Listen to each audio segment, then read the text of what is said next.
Good afternoon, class. I'm going to try to be quick with my comments here this afternoon. Just picking up where we left off today, we were having sort of a guided lecture discussion in class today, and we're talking essentially about the experience of different social groups within Europe and sort of where they are at right now. We talked a little bit about the urbanization or the urban character of Europe as a world region. Talked some of the challenges of population, where we have an aging population where the natural rate of increase is actually flat to maybe slightly negative, what consequences this has for the future. And then we left off today talking a little bit about immigrants and their experience. And you know a little bit from our documentary yesterday that immigration is a very interesting and difficult issue for Europe to handle, and as I mentioned in class today, that's partly because there seems to be a dependence upon immigration for the purposes of the smooth function of the European economy in a world region where population is not replenishing itself. This means the economy, in order to stay static or grow, needs to offset or account for the fact that it naturally is not replacing its workforce, and so this has oftentimes given economic need for immigrants, but at the same time culturally Europeans are divided because the arrival of new immigrants poses challenges for the social fabric of this region. At the same time, every immigrant within Europe does not share the same experience. Particularly internal immigrants are oftentimes, at least relatively speaking, much better embraced by their new sub-region that they emigrate to. And those immigrants from outside of Europe most commonly encounter the greatest difficulty, and we'll talk just a little bit about that. Well, let's just say guest workers and asylum seekers are people who are rightfully in Europe, although sometimes you can go from being a legal immigrant to Europe to becoming an illegal one simply by overstaying the terms of your visa, and that is, as yesterday's documentary suggested, increasingly common for a lot of people in this region. So the explanation for Europeans' division over the issue of immigration has to do with, as I mentioned, cultural preservation. To what degree are these people going to become truly European? To what degree are they going to preserve their past cultural practices and traditions? Political sentiments also factor in here. We have noticed, particularly in the past 10 years, the resurgence of far-right political groups that have campaigned and captured even some mainstream support for trying to restrict the flow of immigrants into the country. And this also hinges upon larger issues of multiculturalism. To what degree is Europe embracing of other cultures and willing to tolerate a melting pot of sorts to take root there?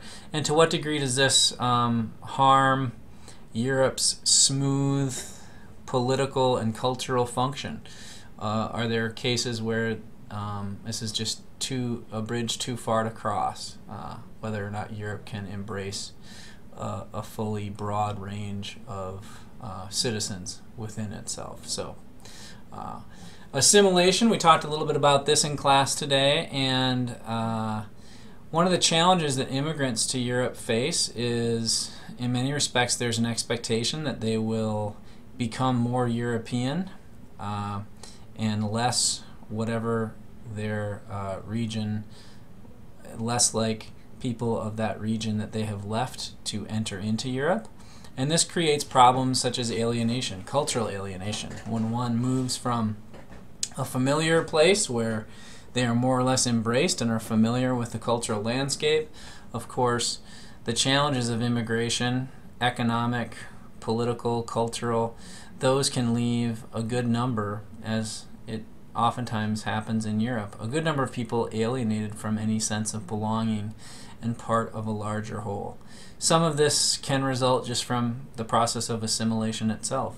losing a sense of who one is based on the traditions and customs of how they have been raised up until that point in their life. But there are also some particularly sticky issues. You see here pictures of some Muslim women who are wearing the hijab, and this has become a contemporary challenge in places like France and Great Britain in the past 10 years. Actual legislation has been passed to restrict women's ability to wear the hijab in public. And this is tricky, right? Because these are both countries that pride themselves on freedom and human rights, and what role, if any, does the formal ban of these traditional cultural practices have? Now, in defense of the people who have passed some of this legislation, their concern is that this creates tensions and perhaps a visible feel of Europe becoming more like the places, the Islamic parts of the world from where many of these immigrants come, and whether or not that is a acceptable or reasonable thing for immigrants to Europe to contribute. And it's also worth noting that even in Italy, a profoundly Catholic country by its population, there have also been efforts to curb the religious displays. Not that the hijab is a religious display per se, but a religious cultural display like the crucifix in public places. Similarly, there have been laws passed to restrict Jewish men from wearing their traditional headpieces, their yarmulkes, in public. Okay, changing gender roles. Please pardon, I couldn't resist this image. It's on one level funny, but on another level it strikes at a sad truth that is still current not only in North America but also in Europe in terms of pay equity and the opportunities given to women in the world region of Europe. And if women are at some disadvantage socially to men in North America and Europe, that demonstrates even deeper problems, because North America and Europe are some of the most equal by gender regions of the world. So it shows that by and large women have greater distance to travel toward equality in all parts of the world. So the present situation of women with regard to equality in Europe, I think we talked a little bit about this in class, about how many women in Europe, this is partly explains the declining rates of natural increase in Europe, and that is that a growing number of women in Europe are choosing to have careers, and children, even in Europe, pose a major obstacle to women having careers, because it's all too common that women in Europe suffer from a social phenomenon known as the double day, where it's expected that women, even those of the professional class, will bear a disproportional amount of the domestic chores and duties, such that women, I think your textbook says on average they work 3 to 4 more hours than their male counterparts.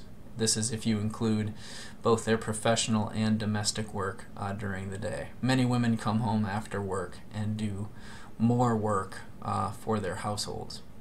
It's also worth noting that women in Europe, oftentimes it's women, even if they are a second form of income that they contribute to the household.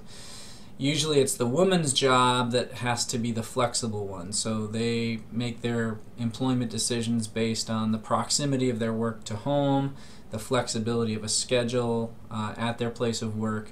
All of this can have consequences for the career ambitions of women, since they are not necessarily as able to commit to their professional development and professional longevity.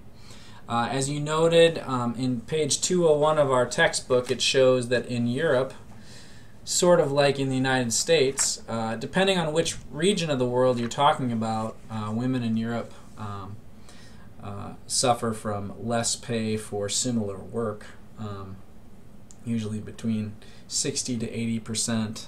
They'll make 60 to 80% of their male counterparts, and depending on the region of Europe, this changes too. In Western and Northern Europe, women tend to compare more favorably, though still less than their male counterparts. In places like Southern and Eastern Europe, those pay discrepancies are even greater. And then, as I already mentioned, professional mobility. If women feel a greater burden to do the domestic work and most of the added work related to rearing children, this has consequences for their professional opportunities that they experience.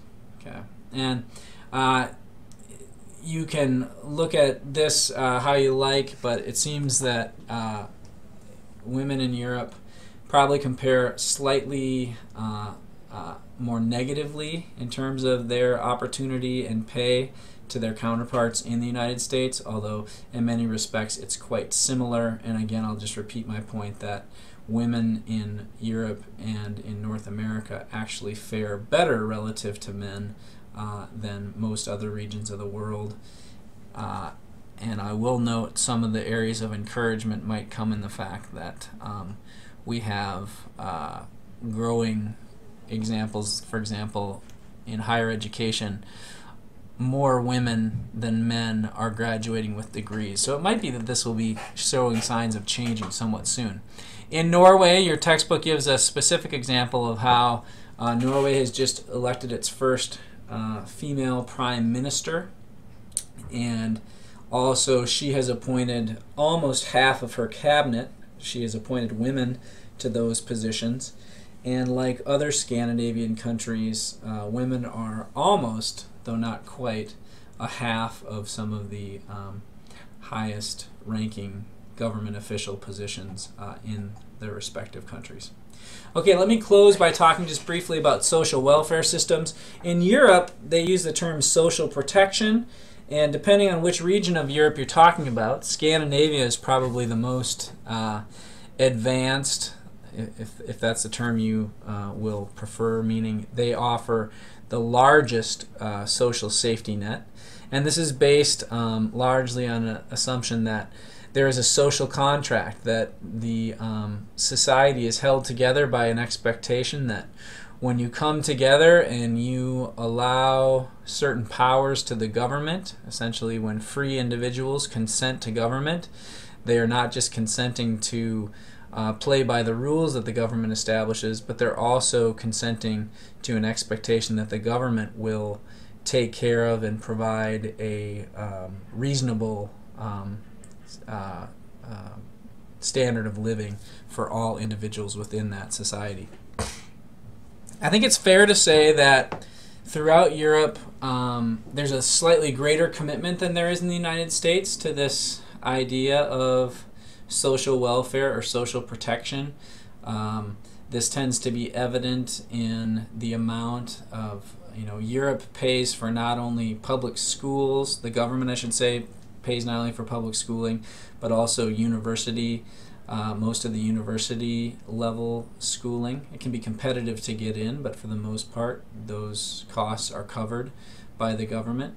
Similarly, child care, particularly in Scandinavia, is a service that the government largely covers. This helps women participate a little bit more fully in the economic and career track development of women's professional trajectories, I would say.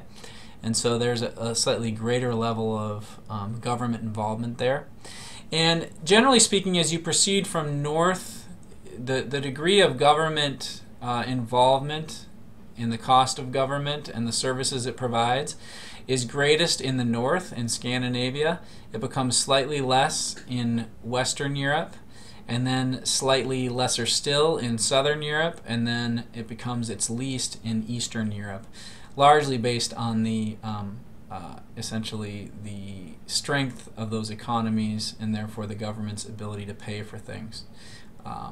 And so I guess I'll stop there and look forward to seeing you all on Monday in the resource room to start our research project. Have a good day, everyone. Bye.